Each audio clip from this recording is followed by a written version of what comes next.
En el retiro del mes estamos haciendo unas reflexiones y unos momentos de oración que se titulan La sangre de Cristo tiene poder. La sangre de Cristo tiene poder. Más fuerza, la sangre de Cristo tiene poder. Y en la primera parte de este retiro hablábamos acerca de cómo tener una sana devoción a la sangre de Cristo. Porque descubrimos en esa reflexión que a veces esa herramienta que nos da la iglesia, que es el ejercicio devocional, tiene que abrirse algunas correcciones, ¿no? Y entonces hablamos de 5 puntos. ¿Cuáles eran esos 5 puntos? Primero, decíamos 3 palabras en el primer punto. ¿Cuáles eran? Adoración, gratitud y amor.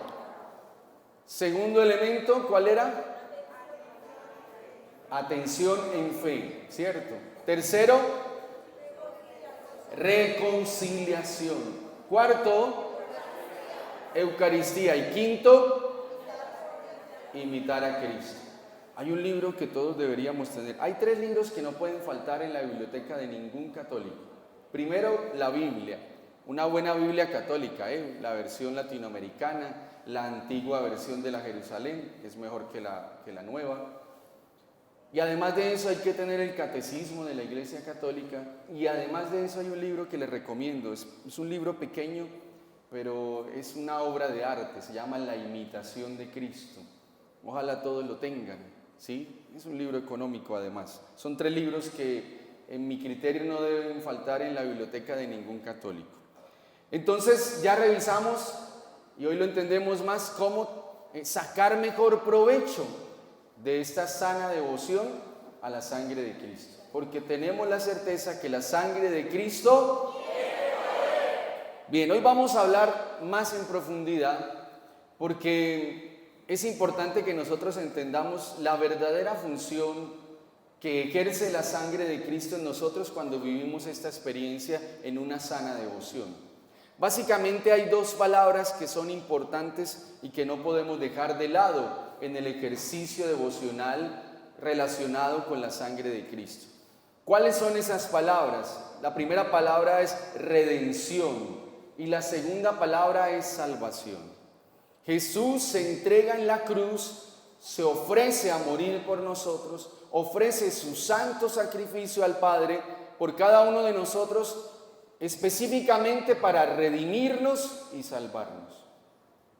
La sanación, la liberación, las bendiciones y demás son un fruto de esa experiencia de redención y también de esa experiencia de salvación que podemos empezar a vivirla desde acá.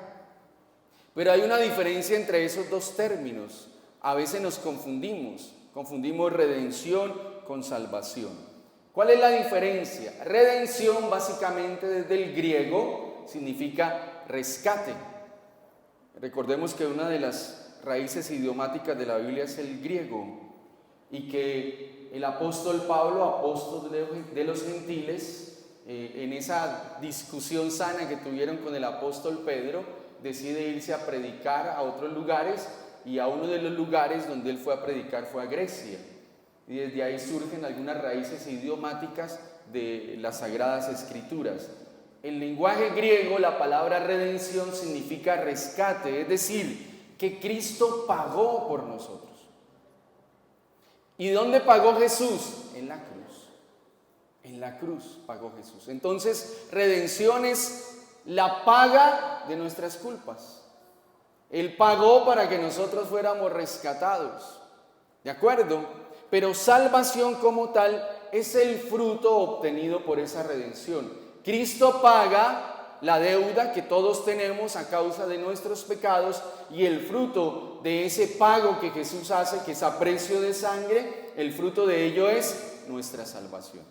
Nosotros en vida podemos experimentar redención y salvación. Ayer lo veíamos, ¿no? Por ejemplo, a través de la experiencia de la reconciliación, en lo que les compartía acerca de la doctora de la iglesia, a ver si se acuerdan cómo se llama, Santa Catalina de Siena.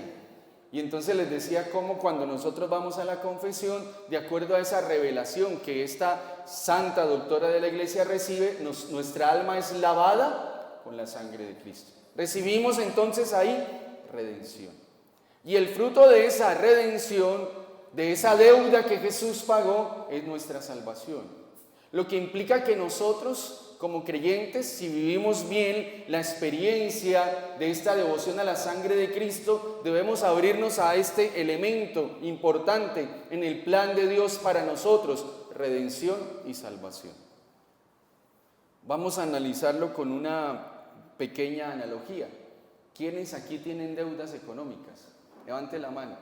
No, era más fácil preguntar quién no. Sí. Pues usted se imagina donde alguien llegara mañana y le dijera, le voy a pagar su deuda, completica. Y aparte de eso le voy a dar para que usted la pase feliz el resto de sus días. ¿Usted qué dice? ¿Que sí o que no? No parece. Como pequeñita la deuda que tienen. ¿Sí o no? Claro. Es que a usted le diga, mire, le va a pagar la deuda y usted se va a ir a Ruitoque Golf el resto de sus días, no tiene que pagar arriendo, administración, nada de eso. Usted se pone bravo y usted dice, no haga eso, no me ofenda de esa manera. No. Yo creo que usted lo acepta a ojos cerrados, ¿cierto? Y aparte de eso acepta los beneficios. ¿Cuáles son los beneficios que a usted alguien le pague la deuda económica? ¿Qué siente usted después de que le pagan la deuda? Un alivio. Usted lo ha experimentado de pronto cuando usted termina de pagar su deuda económica, ¿sí? Ese celular que usted hizo la pequeña relación de a 36 cuotas, por ejemplo, entonces cuando usted termina, dice, descansé, pero ya el celular no sirve, toca volver a endeudar. ¿Sí? Pero usted siente que descansa, ¿de acuerdo? Pues resulta que si a usted le pagan la deuda y aparte de eso le dicen que no tiene que volverse a preocupar por más deudas, yo creo que nosotros lo aceptamos, ¿no? Haciendo esa analogía, llevémoslo a la vida espiritual. Jesús derrama su sangre para redimirnos, para pagar la deuda de nuestros pecados. ¿Por qué razón? Porque todo pecado trae consigo una consecuencia. Nosotros vamos a la confesión, el Señor nos da por su misericordia el perdón, pero acuérdense que el sacerdote nos pone una penitencia y es tan fácil a veces que no la hacemos. Esa es una forma de reparar el daño que hemos hecho a través de nuestro pecado. Y si Jesús nos ofrece redimirnos, es decir, pagar la deuda y salvarnos, es decir, gozar de la alegría eterna, que podemos empezar a gozar de esa paz y esa alegría desde acá, lo mejor que podemos hacer nosotros, ¿qué es? Acogerlo, recibirlo, pero también luchar por mantener esa gracia. Porque si a usted ese amigo le paga la deuda que usted tiene en el banco, usted no va a pelear con su amigo, ¿no? ¿O sí? O sea, ya me pagó, ahora se parche, ahora se del parche ya. No. No, usted sí quiere seguir con esa amistad, ¿cierto que sí? ¿O no? Usted le dice, chao, si te he visto no me acuerdo. No, porque de pronto me endeudo otra vez, entonces usted... Pues imagínense que si hacemos esa analogía vamos a trasladarla a Cristo. Y vamos entendiendo que Jesús ya pagó la deuda, pero es importante que usted tenga un proceso de vida espiritual sano. Y eso implica que usted entienda que la vida espiritual es una batalla constante. Dígaselo al de al lado, la vida espiritual es una batalla constante. Pero dígaselo con ganas, porque ustedes como que no... Es una batalla constante. Ahora, decir esto no es para que usted se desanime, ¿no? Para que usted no tome esa actitud que me parece que no es la adecuada de vivir un cristianismo lleno de desánimo y tristeza. Yo no creo en los santos tristes. Santa Teresa de Jesús decía, de los santos tristes, líbrame, Señor. Esos que van a la iglesia así, llevados. No, eso no. De los santos tristes, líbrame. Dígaselo al de al lado, de los santos tristes, líbrame, Señor. El hecho de que usted hoy entienda que la vida espiritual es una batalla constante, es más que un reto, un llamado que debemos asumir con valor, como soldados esforzados, pero entendiendo que esta batalla no la estamos librando solos. Por eso en 2 de Corintios, escriba ese texto por favor, segunda carta del apóstol San Pablo a los Corintios, en el capítulo 5, en el verso 17 dice lo siguiente: de modo que si alguno está en Cristo, nueva criatura es. Palabra de Dios. Palabra de Dios. Denle un aplauso a esta palabra de Dios. Si estamos en Cristo, somos nuevas criaturas. Lo que significa que cada experiencia que vivimos en Cristo debe ser una experiencia transformadora, renovadora. Usted vive esta experiencia y usted a partir de ese momento algo debe cambiar en usted. Usted no puede seguir siendo la misma persona. Santa Teresa de Jesús, doctora de la Iglesia, le decía al Señor cuando estaba orando: Señor, de aquí no me voy a parar hasta que no me hagas sentir tu presencia. No vaya a hacer eso, era Santa Teresa. Y decía además que esa experiencia sea transformadora. Porque esto sería, vuelvo a la analogía, como si a nosotros nos pagaran la deuda y entonces nosotros irresponsablemente nos volviéramos a endeudar. ¿De acuerdo? Entonces entendemos que en Cristo estamos llamados a ser criaturas nuevas. Pero entendiéndolo de esa manera, es importante que descubramos que tenemos enemigos terribles. A mí me llama un poco la atención que cuando se habla del tema de la sangre de Cristo, generamos algo que en psicología se llama sesgo atencional. ¿Cómo se llama? No, ustedes me van a hacer llorar. Yo no sé si es el frío o no comieron o qué será. ¿Cómo se llama? Sesgo, no terco. Terco es otra cosa. Sesgo atencional. Entonces, parece ser que el tema de la sangre de Cristo nos lleva a ese sesgo de pensar que, ese es un encuentro donde va a haber demonios, liberaciones, gritos, babasas. No necesariamente. Porque fíjense que nuestro enemigo no es solo el demonio, que Dios lo reprenda bien lejos. Esta batalla espiritual, como entendemos nuestra vida de fe, nos dice la carta de San Pablo a los Efesios, en el capítulo 6:12, nos dice algunos aspectos para descubrir e identificar esos enemigos. Dice así, Efesios 6:12: porque no tenemos lucha contra carne y sangre alguna, sino contra todo principado, potestad, contra los señores del mundo, gobernadores de estas tinieblas, contra milicias espirituales en los aires. Palabra de Dios, palabra de Dios. Denle un aplauso a la palabra de Dios. Entonces, cuando nosotros pedimos el poder de la sangre de Cristo, cuando vivimos una sana devoción, tenemos que entender que hay 3 enemigos fuertes y que debemos combatir, pero que no tienen ningún poder al lado del poder de Dios. Amén. Esta es una enseñanza que surge de la teología antigua, pero muy necesaria, y la hemos escuchado tal vez, pero no la hemos interpretado en relación con la devoción a la sangre de Cristo. ¿Cuáles son esos 3 enemigos? El mundo, el demonio y la carne. Algunos se la saben hasta de memoria. ¿Cuáles son?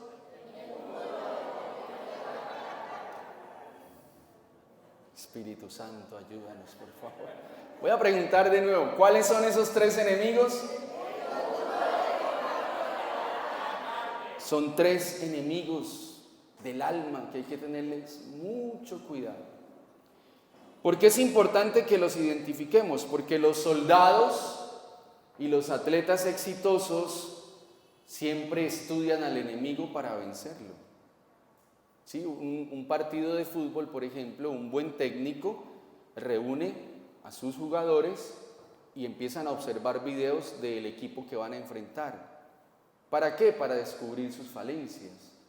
Yo lo sé porque en algún momento de mi vida yo practiqué fútbol, yo era arquero, aunque usted no lo crea, y era bueno. Sí, me tenían apodo, pero ese no se los voy a decir. Y entonces a nosotros nos sentaban allá y nos ponían a ver las fragilidades, las falencias del otro equipo. Para uno ganar, uno necesita saber cuáles son los enemigos. ¿De acuerdo? ¿Usted quiere ganar la batalla espiritual? Amén. Pues hay que ver cuáles son nuestros enemigos. No podemos huir de esa mirada. Y por eso ya les decía, la teología clásica define estos 3 enemigos. Vamos a recordarles cuáles son: mundo, el demonio y la carne. Y Jesús en sus méritos, en los méritos de su pasión, nos da una comisión. ¿Cuál es esa comisión? Enfrentarlos y no dejarnos vencer por ellos. Todos tenemos esa tarea, enfrentar esos tres enemigos y no dejarnos vencer por ellos. Esa es la lucha constante del cristiano. ¿Y por qué es importante entender esas tres dimensiones? Porque en el ejercicio de la fe yo he descubierto algunas cosas que me parece que no son correctas. Por ejemplo, la gente a veces cree que pedir liberación es pedir solo liberación relacionada con los espíritus del mal. Pero yo tengo que liberarme también de las pasiones de la carne. Y tengo que liberarme de esa tendencia de lo que me atrae en el mundo que me separa de Dios, por decir algo. Eso también es liberación. Y cuando no lo vemos de esa manera, cometemos un error y pensamos que el demonio es el culpable de todo. Y entonces la gente a veces dice: Eduardo, ¿qué hago para quitarme este pecado? Yo trato, pero es que el demonio... No, hay que asumir responsabilidades. Hay que asumir responsabilidades, porque ustedes y yo, nos enseña la teología, así lo dice, tenemos tres potencias. ¿Cuáles son esas tres potencias? La memoria, el entendimiento y la voluntad. ¿Cuáles son?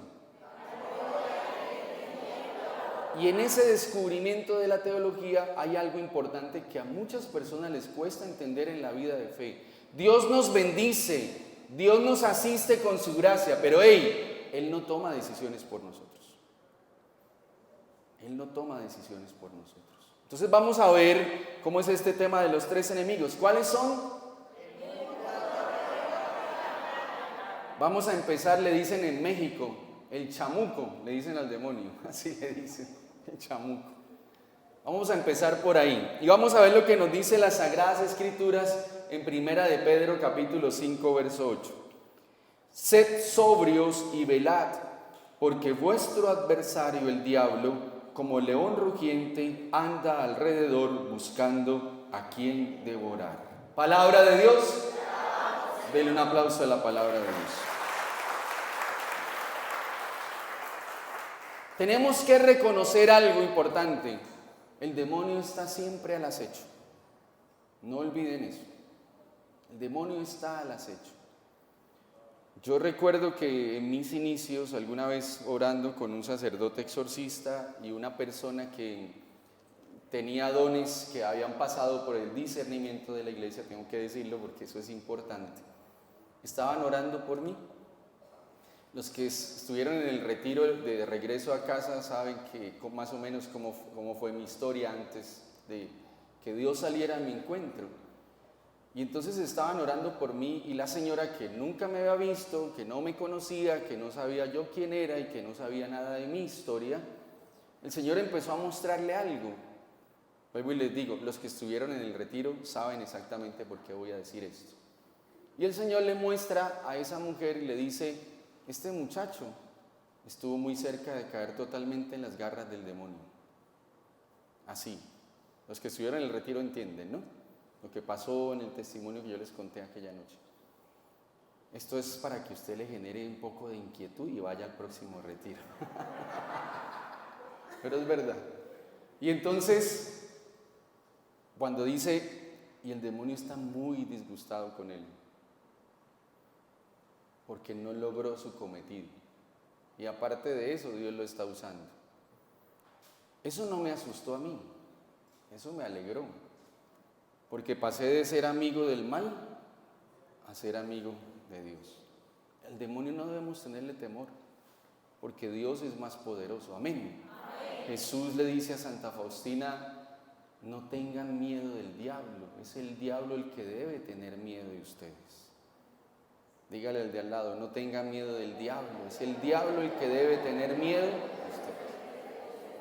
¿Y por qué debe tener miedo? Porque somos creyentes en Cristo. Fíjense que San Ignacio llama al demonio, San Ignacio de Loyola lo llama enemigo de la naturaleza humana. Él quiere desfigurar la naturaleza humana. San Agustín lo define como un perro bravo, encadenado y listo para atacar. San Patricio, que tiene una oración hermosa que le recomiendo hacerla, se llama la oración de San Patricio. Algunos lo llaman la coraza de San Patricio, otros la llaman la oración de Lorica. San Patricio dice que es un león rugiente. Estos y otros nombres o asignaciones que le han dado los santos de la iglesia nos llevan a pensar algo, que siempre está al acecho. ¿Para qué? Dice las Sagradas Escrituras en San Juan capítulo 10:10, el ladrón ha venido a robar, a matar y a destruir. Siempre está al acecho porque quiere dañarnos, quiere destruirnos. Cuando usted y yo aceptamos a Jesús en el corazón, le declaramos una guerra. Pero tranquilos, no tengan miedo, ya Jesús venció. Pero debemos tener conciencia que el demonio está al acecho. Ustedes han visto esas películas de la selva, cuando una pantera o un tigre o un león está mirando cómo agarra a la presa, empieza a sondearlo, ¿no? A rodearlo. Bueno, el mal actúa igual, hasta que ve la oportunidad y ataca. No hay que darle oportunidad, ¿de acuerdo? Entonces hay que decir lo siguiente para que tengamos en cuenta cómo actúa. Primero, tengan presente que el demonio, que Dios lo reprenda bien lejos, no descansa. Él siempre está al acecho, 24/7, como un gimnasio que hay por aquí cerca. No es propaganda, no me están pagando. Él no va a descansar. No es buen gimnasio, pero eso no se lo digan a nadie. Él no va a descansar sino hasta el momento de la muerte. Además, tengo que decirles algo.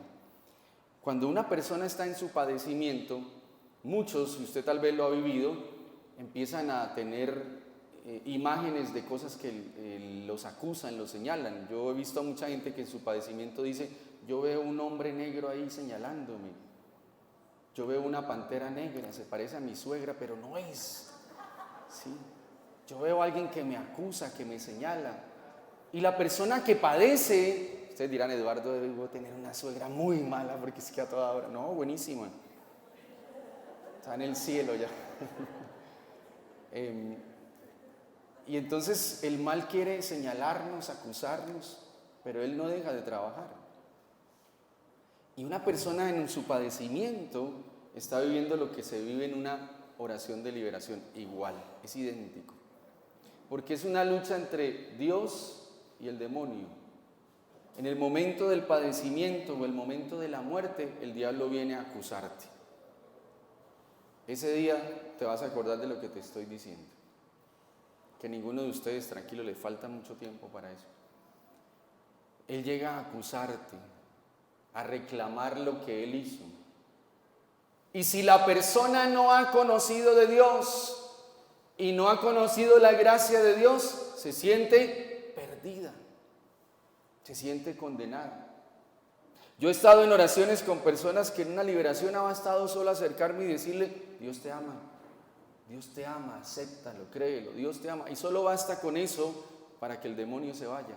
Porque el alma que vive y reconoce la presencia de Dios tiene su mejor escudo para que el mal no le haga daño. Amén. Entonces, primero, entendiendo que el demonio está acechándonos, como dice el apóstol Pedro, debemos tener presente que debemos estar vigilantes siempre. Vigilantes siempre, como dice Jesús. Dígale del lado: vigilantes siempre. Otra táctica del enemigo de Dios y de los hombres, lo digo así porque no me gusta nombrarlo mucho, y esta táctica debemos estar muy atentos a eso porque muchos creyentes lo viven. Cuando nos encontramos en un estado de desolación, San Ignacio de Loyola dice que los estados de desolación son muy peligrosos para la vida de fe, porque cuando la persona se encuentra desolada, desanimada, es ahí donde el demonio viene a lanzar feroces ataques. Algún sacerdote, que no recuerdo el nombre, un sacerdote argentino, místico, él decía que hay algo que se llama la desidia espiritual. ¿Y cómo es esto? Cuando usted no tiene ganas de orar, cuando usted está desanimado, cuando usted dice: ay no, pero ir allá a sentarme 2 horas, ay no, pero padre, esa misa tan larga. Esos son estados de desolación. Y ahí, dice San Ignacio de Loyola, es donde el mal aprovecha más para atacar. Acuérdese de esta frase porque de pronto se la preguntan al final. ¿Cuál es el estado que el demonio más usa para atacar al ser humano aparte del pecado? La desolación. Pilas. Cuando usted esté desanimado en la fe, por favor, no dé papaya. Usted en ese momento es donde más, perdone que se lo diga así, pero para hacerme entender, es donde más debe buscar de Dios.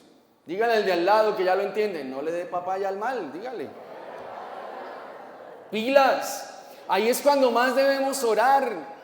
A ver, a mí la gente me pregunta muchas cosas y yo soy honesto, a mí no me gusta andar falseando nada. Eduardo, ¿usted siempre tiene ganas de predicar? No.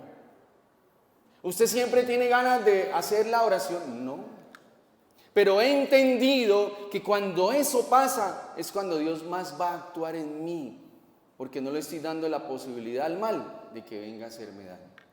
Por eso el apóstol Pablo dice, en mis debilidades es donde Cristo se hace grande. Si usted me pregunta a mí cuál ha sido mi fórmula para perseverar en la fe, se la estoy diciendo en este momento.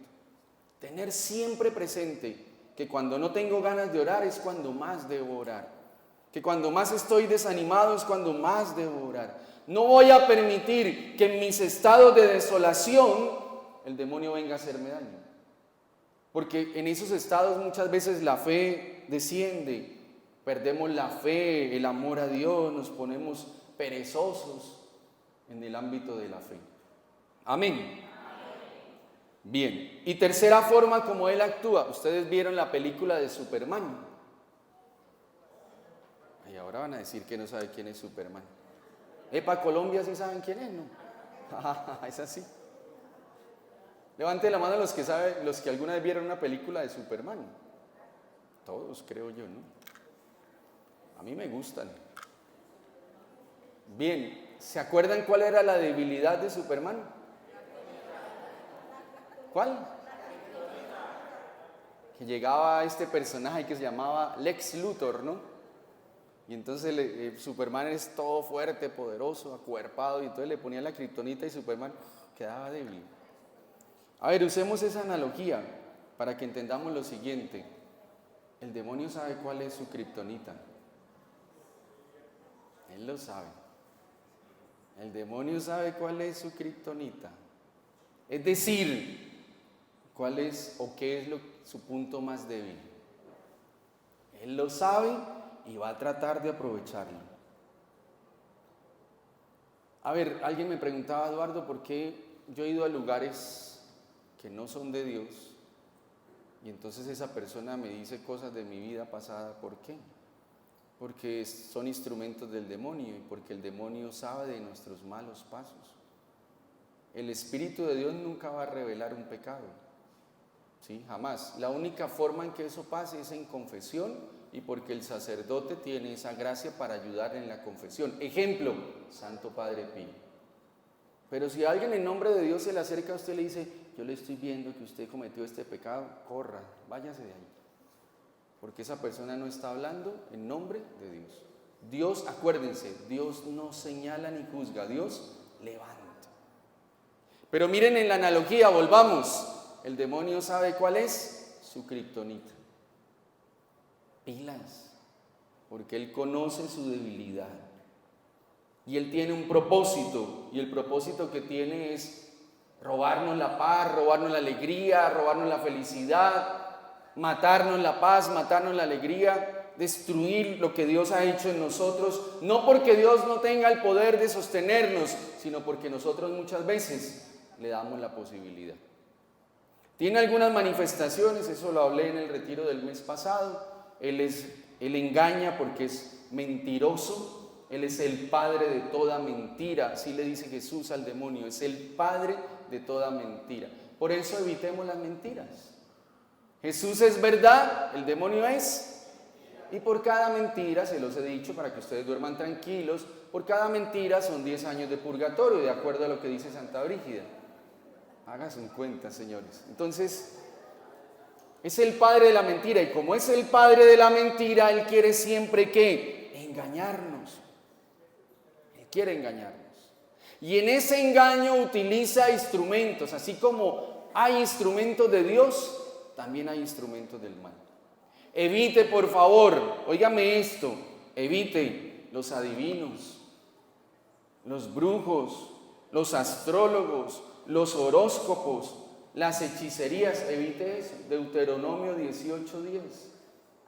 Refiriéndose a esto, dice, yo Aborrezco las personas que tienen esas prácticas, dice Dios. La hechicería, la brujería, la adivinación.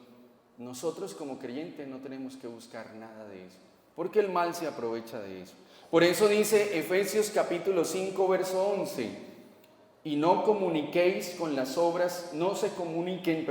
con las obras infructuosas de las tinieblas. Palabra de Dios, palabra de Dios. Denle un aplauso a la palabra de Dios. Entonces, demonio, que Dios lo reprenda bien lejos, quiere engañarnos, es padre de toda mentira, quiere confundirnos. Cuando usted tenga una duda, tenga confusión, busque ayuda. Busque ayuda, es importante. Y búsquela de la manera adecuada. Otro elemento u otra forma de actuar, Satanás quiere poner obstáculos a la obra de Dios. Quiere poner obstáculos. Miren, en la historia de esta comunidad desde que se fundó, vamos a cumplir 19 años, he estado amenazado de muerte una vez, he estado por enfermedad cerca de la muerte una vez, y siempre ha habido obstáculos. Pero eso no, uno lo ve y ve que la obra de Dios se va realizando. Porque si el mal quiere poner obstáculos, es porque la obra es de Dios. Amén. Y eso es importante que lo sepamos.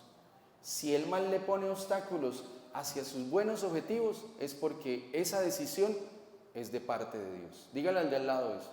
Si el mal le pone obstáculos, es porque la obra es de Dios. Amén. Porque Él quiere poner obstáculos. Hay gente que, por ejemplo, y lo puedo decir, intentan y nada les sale bien. Parece que algo los frena, no los deja avanzar en lo económico, en lo emocional también, en lo relacional. Yo he conocido historias, hombres simpáticos, yo no tengo problemas de identidad, mujeres muy bonitas y nada, ¿qué pasa? Algo está pasando. Hay que hacer un análisis psicológico, claro está, ¿sí? Pero también hemos encontrado que hay situaciones que tienen que ver con lo espiritual. Por favor, al final no venga a decirme, Eduardo, yo no levanto pareja, ora por mí a ver si tengo un obstáculo. No. Estoy hablando a nivel general, ¿no? Ya sé, yo tengo un obstáculo. No. Bien, otra forma que el mal actúa es Satanás oprime. ¿Qué es esto de oprimir? Empieza obsesionando la mente de la persona para que la persona sienta que pierda fuerza interior para enfrentar las situaciones de la vida. Entonces los oprime, los está incomodando, los está hostigando. Algunas personas tienen signos de opresión como, por ejemplo, que es diferente a la parálisis del sueño, Hay que conocer los dos conceptos. Gente que está durmiendo y siente que alguien le presiona el pecho en la noche y quiere hablar y no es capaz, y no es capaz, y está en conciencia. Puede ser una opresión demoníaca o puede ser una parálisis del sueño. Eso hay que analizarlo en profundidad. No me voy a detener ahí porque es un tema un tanto extenso. Pero una forma de saberlo, una forma sencilla es, si usted experimenta eso y usted mentalmente ora y eso pasa, es porque es espiritual. Es una forma fácil de discernirlo. Pero hay mucha gente que vive eso. Y me preguntan, Eduardo, pues a mí no es que me pase eso seguido, o sea, más o menos son 7 veces a la semana, pero ¿qué será eso? Bueno, hay temas espirituales en algunos casos que necesitan de procesos algo largos. La otra forma de actuar, el demonio está tentando, él es el tentador. Él trata de engañar a los creyentes para que crean que no es malo. Fíjense que hoy socialmente estamos en una gran trampa, la gran trampa de nuestros tiempos, ¿cuál es? Que todo es normal.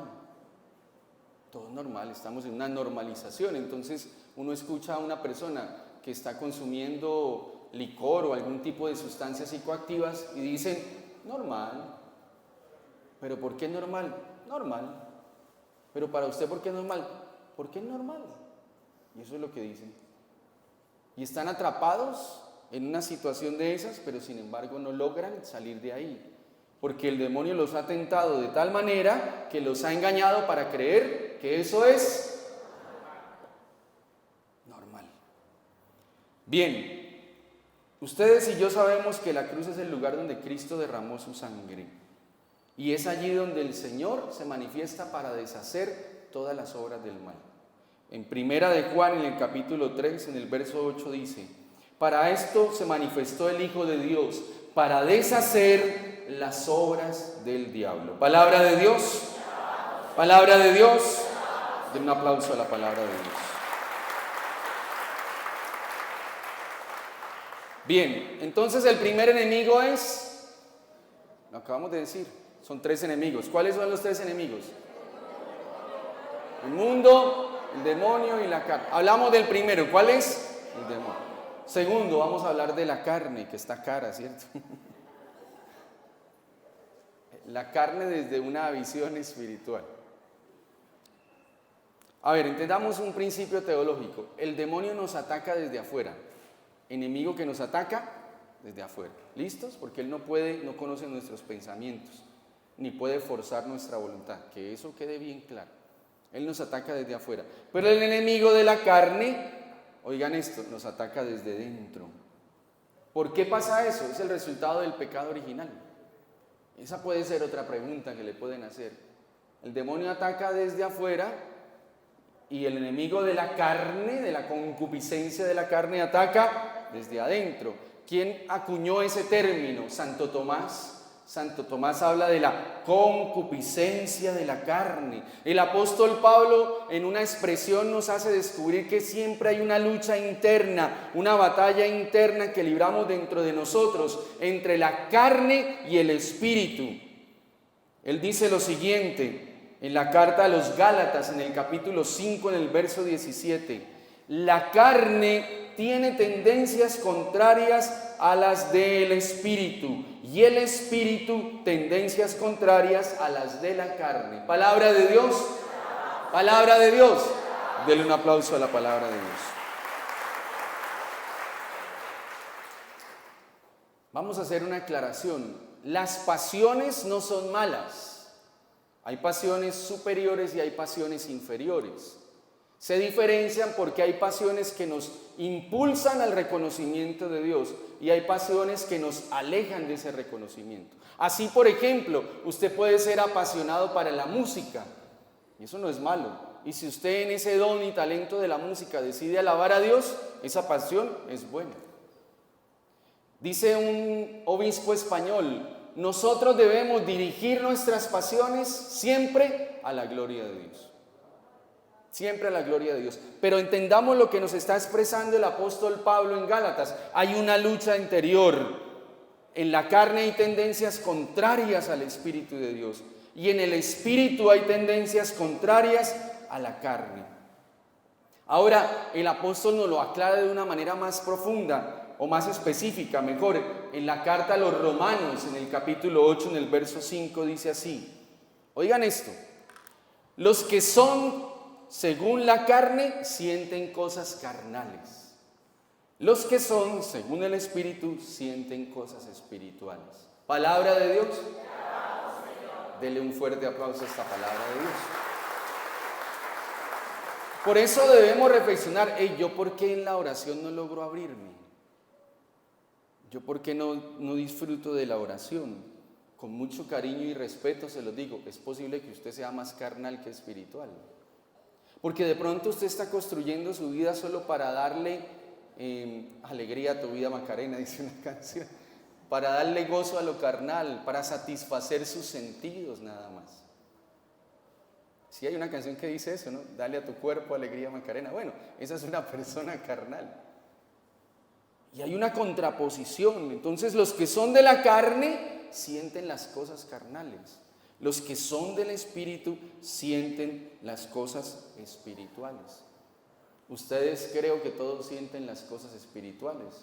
Un aplauso para ustedes, gloria a Dios. A ustedes les gusta, les llama la atención, ¿cierto? Amén. Pero debemos reflexionar si de pronto estamos teniendo problemas en la oración, no logramos abrirnos. Yo veo que todo el mundo siente y yo no siento. Bueno, hay que reflexionar, de pronto usted todavía es muy carnal. Usted cree que la felicidad es darle gusto solo a los sentidos y usted debe tener cuidado con eso. Una recomendación que le doy a las personas que viven esto es el ayuno, pero no es el tema, no me puedo alargar. El ayuno es muy útil en este caso, ¿sí? Donde usted rápidamente le voy a decir, usted escoge un día que preferiblemente, según enseña la iglesia, sea miércoles o viernes, y usted ese día decide no comer, solo pan y agua, nada más. Y decide que ese día sea de más oración. Entonces, si usted ora un rosario diario, ese día va a orar 3. Pero pan y agua. ¿Y cómo debe ser pan? El pan relleno de queso, arequipe y bocadillo. No. Sí, porque es que hay unos ayunos que uno no entiende. ¿Sí? Entonces, pan integral, para hacerme entender, ¿eh? No tengo panadería, por cierto. Y agua. Pero tampoco es que usted se compre un bulto de pan y se lo coma ese día, ¿sí? Sí, porque le sale barriguita. Entonces, usted en la mañana se despierta, va a la misa temprano, le ofrecen la Eucaristía, ojalá esté en gracia de Dios, confesadito, comulga, y le ofrece el ayuno a Dios por una intención. La mejor intención y realmente el fin que tiene el ayuno es espiritual. Realmente ese es el fin del ayuno. Pero si usted lo quiere ofrecer por alguna intención, además, no hay problema.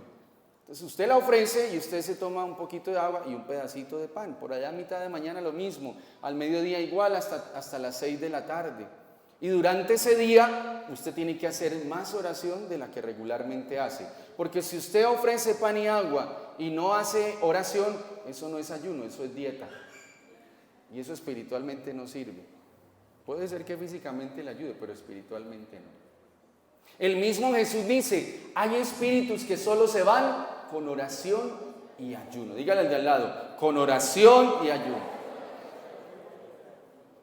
Bien, el mismo Jesús nos advierte y nos dice, deben estar atentos, oren para que no sean puestos a prueba, porque el espíritu está pronto, pero la carne es débil. ¿Y cuáles son las obras de la carne? Vamos a ver si usted aplica o no. Yo creo que no, pero vamos a leerlas. Carta del apóstol Pablo a los Gálatas, en el capítulo 5, en el verso 19 al 21. ¿Los leo? ¿Quieren saberlos? Tomen nota. Ustedes no clasifican, pero no importa. Ahora bien, las obras de la carne son, a saber, la fornicación. ¿Usted sabe qué es la fornicación? La fornicación es tener relaciones sexuales fuera del matrimonio. Si es casado y tiene relaciones, se llama adulterio. La fornicación es cuando usted no tiene el sacramento del matrimonio. Entonces, fornicación, impureza, lasciva. ¿Usted sabe qué es lasciva? ¿Saben qué es lasciva? ¿No? Bueno, voy a decir una palabra que no me gusta, pero para hacerme entender, es morbosidad. Eso es lasciva. Cuando usted ve una mujer o la mujer ve un hombre y... eso es lasciva. Sí, eso es morbosidad. Ya me hice entender, ¿no? Ustedes han visto eso, ustedes nunca lo han hecho, solo lo han visto. Lasciva, idolatría, hechicería, odios, discordias, o sea, esos que pelean, ustedes no pelean ninguno, celos, rencillas, disensiones, divisiones, señalamientos, ustedes no hablan mal de nadie, envidias, ustedes tampoco nada de eso, embriagueces y otras cosas como estas. Palabra de Dios, palabra de Dios. Denle un aplauso a la palabra de Dios. Esas son las obras de la carne. Y si nosotros queremos ser verdaderamente libres, debemos pedirle al Señor también que nos libre de las obras de la carne. Ahora bien, están las obras del Espíritu, que están en el mismo texto del apóstol Pablo a los Gálatas, en el capítulo 5. Dice así: los frutos del Espíritu son caridad, gozo, paz, paciencia, bondad, fe, mansedumbre y templanza. Si usted tiene un esposo mansito, obra del Espíritu. Si usted tiene una esposa mansita, en Santander es difícil, pero las hay, obra del Espíritu Santo. Amén. Fíjense que un amigo que es predicador, les voy a pasar un dato estadístico, no lo dije yo. Él es predicador y ha predicado por todo el mundo. Y yo un día le hice una pregunta, de esas preguntas que son difíciles de responder. Padre, dígame una cosa, ¿en qué lugar están las mujeres más bravas del mundo? ¿Ustedes qué creen? Sí, pero ustedes no se quieren nada, y una vez se van colocando en el primer lugar.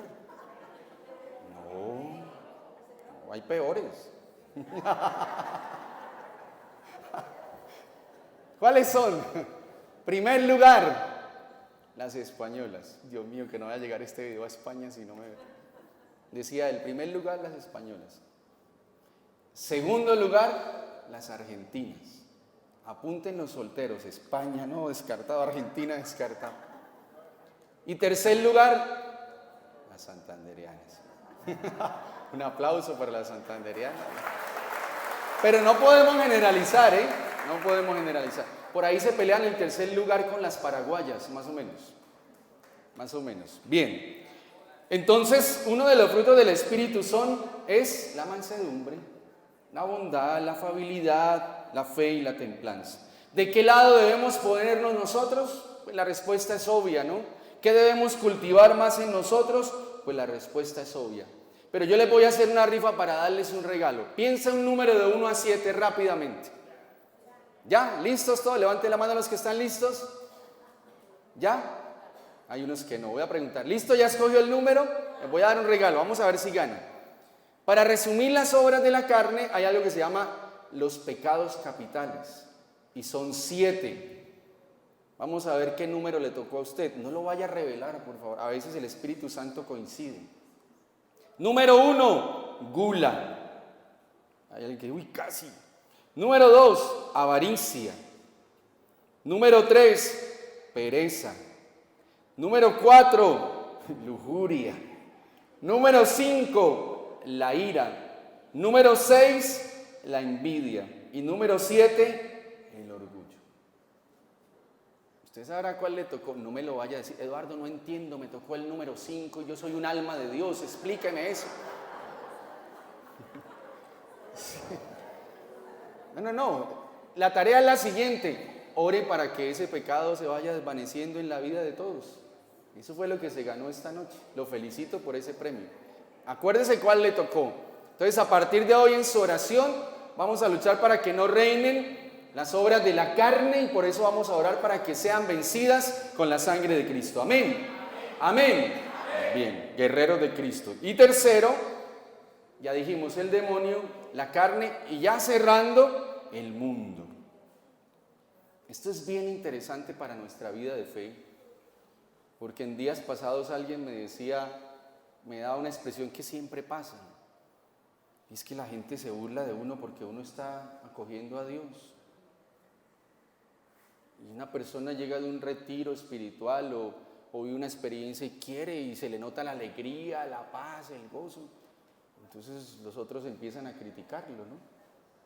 Y entonces si usted, por ejemplo, ora antes de empezar a trabajar, ya lo empiezan a mirar raro. Miren, la palabra de Dios lo dice, vamos por el camino correcto. San Juan capítulo 15, verso 18 al 21, dice así, oídos. En aquel tiempo dijo Jesús a sus discípulos, si el mundo los odia, sepan que a mí me ha odiado antes que a ustedes. Si ustedes fueran del mundo, el mundo los amaría. Pero como no son del mundo, porque yo los he elegido y los he sacado del mundo, por eso el mundo los odia.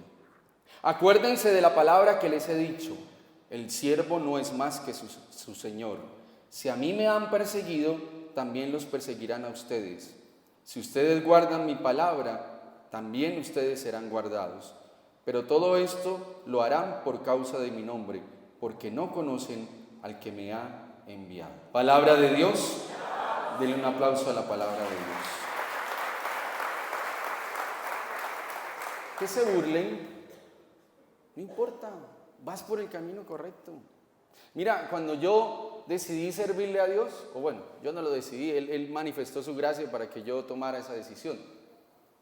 Yo estaba estudiando en la Universidad Santo Tomás, iba en el 6º semestre de Economía y Finanzas, 6 semestres como la mona de la novela.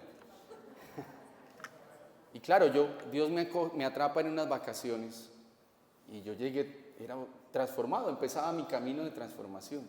Y claro, mis amigos, entre comillas, ¿qué le pasó? Qué raro, ¿será que le pasó algo? Empezaron a decirles que yo era Hare Krishna y esas tonterías. Y entonces no, nosotros tenemos que hacer que Él cambie, imagínense, que Él cambie. porque pues yo era el que me iba a la esquina y era el que llegaba y compraba el licor y repartía y hacía todo el desorden y armaba la rumba, y ya no era ese. Y entonces estos benditos me esperaban en la puerta en la mañana y empezaban a decir: llegó el aleluyo, aleluya, aleluya, y empezaban a cantar. Sí, eso hacían. No fue fácil, yo decía, no. Y eso que eran amigos, ¿qué tal enemigos? Claro, nos van a perseguir, pero si a usted lo señalan por seguir a Dios y amarlo, dese usted mismo un fuerte aplauso por eso, porque usted va por el camino correcto. Y se los digo ¿por qué? Porque toda esa gente que se burlaba de mí, bueno, la mayoría en algún momento han necesitado de Dios, y Dios me ha dado la oportunidad de estar ahí para hablarles de la gracia que Él algún día me prestó. No se preocupen, hasta su familia lo puede rechazar por eso. Bendito sea Dios. El mundo es así, al mundo no le gusta que Dios esté obrando en el corazón de los hombres. Nuestra Señora de Lourdes, que hay un santuario donde hay muchos milagros, hemos podido ir allí, bendito sea Dios, 2 veces. En Francia queda ese santuario de la Virgen de Lourdes. Allí la Virgen se le apareció a Santa Bernadette y le dijo lo siguiente: la verdadera felicidad no será encontrada en este mundo. Categórico el mensaje de la Virgen a Santa Bernadette. La verdadera felicidad no se encontrará en este mundo. Si uno ve a la gente que está en el mundo lejos de Dios, pues uno se da cuenta que hay muchas apariencias, que no son verdaderamente felices, que no sienten la paz que usted siente, que no viven lo que usted vive, que no tienen la capacidad para enfrentar los problemas como usted hoy los enfrenta. Una cosa es los problemas con Dios y otra cosa es sin Dios. Quiero darles una mala noticia: la mayoría de gente que vive dificultades y no ha conocido el amor de Dios se suicida. La mayoría, triste. Pero debemos tener cuidado, porque este enemigo del mundo es insidioso y a veces quiere ponernos palabras en nuestra mente para justificarlo todo. Algunas frases que yo he identificado, como por ejemplo: solo se vive una vez. Hasta hay una canción que dice eso, ¿no? Se vive solamente una vez. ¿Sí es así que dice? Ah, bueno. Es como un bolero, creo, ¿no? ¿Sí lo han escuchado? Levante la mano los que lo han escuchado. Mundanos, ¿no? No, mentiras. Entonces nos quieren hacer creer que solo se vive una vez. Es como se vive una vez, comamos y bebamos. Hasta la Biblia lo dice: llegará un tiempo donde la gente dirá: comamos y bebamos, que mañana moriremos. Otra frasecita por ahí que el demonio usa: cómete el mundo. Cómete el mundo. Otra frase: a nadie le importa lo que yo haga. Otra frase: vivan y dejen vivir. Esa suena mucho. Otra frase: solo hazlo y ya. El que piensa pierde. Esa es otra frase. Otra frase: porque yo lo valgo y lo necesito. Y la última: ¿para qué poner límites si la vida es una sola? Esa es una de tantas, hay muchas otras, ¿no? ¿Sí? ¿Para qué te vas a perder esta oportunidad de ser feliz, así sea por un momento? Seguro. Siempre he dicho que el camino fácil es el más traumático en la mayoría de los casos. Por eso el Santo Evangelio, según San Juan, nos da un regalo maravilloso. Por favor, escriban esto. Cuando usted esté luchando contra ese enemigo del mundo, porque a todos nos toca, acuérdese que Jesús oró por usted. Dígale al de al lado: Jesús oró por usted. Eso está en San Juan capítulo 17, verso 11. Miren lo que pasa ahí. Es el momento del huerto de los olivos, donde dice que Jesús sudó sangre. En aquel tiempo Jesús levantó los ojos al cielo y dijo: Padre Santo, cuida en tu nombre a los que me has dado, para que sean uno como nosotros. Cuando estaba con ellos, yo cuidaba en tu nombre a los que me diste. Yo velaba por ellos, y ninguno de ellos se perdió, excepto el que tenía que perderse para que se cumpliera la Escritura. ¿Saben cuál fue el que se perdió, no? Judas. Y dices el Señor Jesús: pero voy a ti, y mientras estoy aún en el mundo, digo estas cosas para que mi gozo llegue a su plenitud en ellos. Yo les he entregado tu palabra, pero el mundo los odia, porque no son del mundo, como yo tampoco soy del mundo. No te pido que los saques del mundo, sino que los libres del mal. Ellos no son del mundo, como tampoco yo soy del mundo. Santifícalos en la verdad, tu palabra es la verdad. Y así como tú me enviaste al mundo, así los envío yo también al mundo. Yo me santifico a mí mismo por ellos, para que también ellos sean santificados en la verdad. Palabra de Dios, denle un aplauso a la palabra de Dios. Qué hermoso, qué maravilloso saber que Jesús oró por mí, para que sea vencido el enemigo del mundo. Acuérdense de este texto, y cuando ustedes estén en esa lucha, díganle al Señor: Señor, me acojo a la oración que hiciste por mí en el huerto de los olivos. Por esas gotas de sangre que sudaste, líbrame, Señor. Amén. Porque es una oración de liberación la que el Señor hace en ese momento. Y también hay otro elemento que nos puede servir, y es el examen de conciencia, el examen diario de conciencia. Tengamos esa práctica todas las noches, si hoy cometimos pecado o no. Tengamos esa práctica y pidámosle al Señor perdón todas las noches antes de ir a dormir, ¿sí? Para que podamos habitar en la presencia de Dios.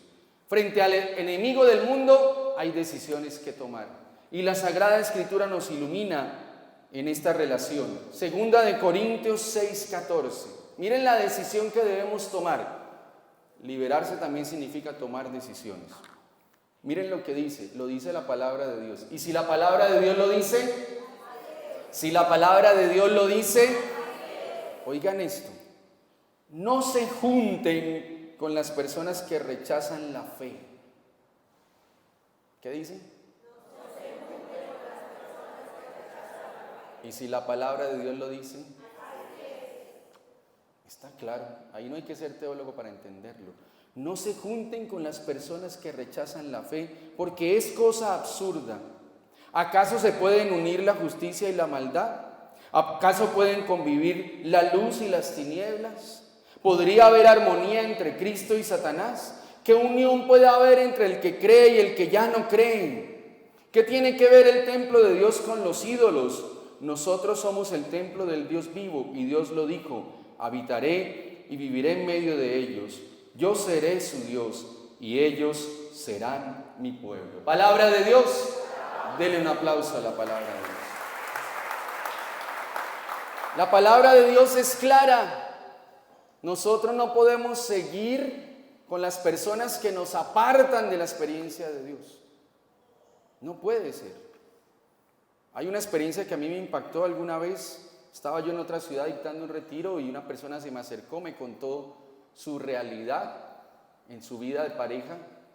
Y entonces resulta que ella, siempre que iba al grupo de oración, o iba al retiro, o iba al seminario, ella llegaba y el esposo la golpeaba, la maltrataba, porque él no estaba de acuerdo que ella orara. Bueno, afortunadamente no eran casados, no tenían el sacramento. Y entonces ella me cuenta toda la historia y me dice: ¿y qué hago? Lo más seguro es que ahora que llegue a casa me va a maltratar. ¿Qué hago? Yo le dije: mándelo para el miércoles de ceniza. Sí, porque usted tiene que poner a Dios primero. Y porque a mí me enseñaron algo que hasta hoy he practicado siempre: la mujer no se toca ni con el pétalo de una rosa. Amén. Entonces a veces nosotros estamos compaginando y conviviendo con personas que no nos ayudan a crecer en la fe. Acuérdense que hay un mandamiento, dice: amarás a Dios sobre todas las cosas.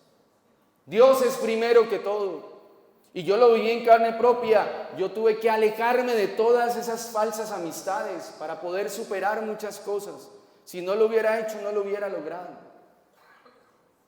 Uno no entiende cómo hay personas que a veces en su vida de fe tienen tantos amigos que les gusta el licor, la drogadicción, las malas costumbres. Estamos exponiéndonos sin necesidad. La Biblia también nos enseña que Dios nos da amigos a través de la experiencia de Jesús. Y a veces hay que correr esos riesgos. Yo los corrí, yo le doy gracias a Dios porque tengo muchos amigos en la experiencia de la fe. Y es tan bonito cuando uno tiene un problema y uno puede decir: oren por mí. Y mucha gente está orando por mí. Yo lo viví en enero cuando tuve que someterme a esa cirugía un tanto delicada. Y yo me cansé de leer todos los mensajes. Bueno, no me cansé. Es una forma de decirlo porque a todos les respondí, por lo menos una manito les enviaba. Bueno, voy a entrar a la cirugía, por favor oren por mí. Y eran muchas personas, sacerdotes y mucha gente. Esos son los verdaderos amigos. Si no te acerca a Cristo, que no esté al lado tuyo. Como dicen los pelados hoy día, que se abra como la yuca, dice. Si no te acerca a Cristo, chao. Amén. Porque no lo digo yo, lo dice la Biblia tajantemente. Está diciendo que no se junten con los que rechazan la fe. Es más, la iglesia tiene unos procesos que se llaman procesos de nulidad. Y una de las causales, según el derecho canónico, es cuando no hay compatibilidad de credo. Gente que se casa siendo católico con una persona que no es católico. Eso es un desastre total. Eso es complicadísimo en todos los sentidos. Ahora, ojalá usted tenga una pareja que sea creyente, pero una recomendación importante. Se van a sorprender. Si usted ve ese muchachito que está viniendo al grupo, ay, tan lindo, como ora, hace una semana lo veo, como ora, ay, este me gusta, este es el que yo necesito. Yo les digo, no busquen pareja en los grupos de oración. Porque si llegó a un grupo de oración es porque tiene muchos problemas. Espere a ver si se libera, si se le sale el chuki, si cae unas 50 veces en descanso en el espíritu. Dele tiempo. Así le mueva el piso, aguante. Una vez se me acercó alguien y me dijo, Eduardo, ¿qué hago? Una chica, un muchacho, usted lo ha visto, se sienta allá, él salta todo lindo en la alabanza, yo lo veo, sánalo para mí, Señor. Y yo lo conocía. Yo le dije, aguante. ¿Por qué? Aguante. Por lo menos unos 4 años de proceso necesita el niño. Bueno, qué bueno que pongamos la mirada en las personas de Dios. Amén. Bien, hermanos, entonces, ¿cuáles son los enemigos?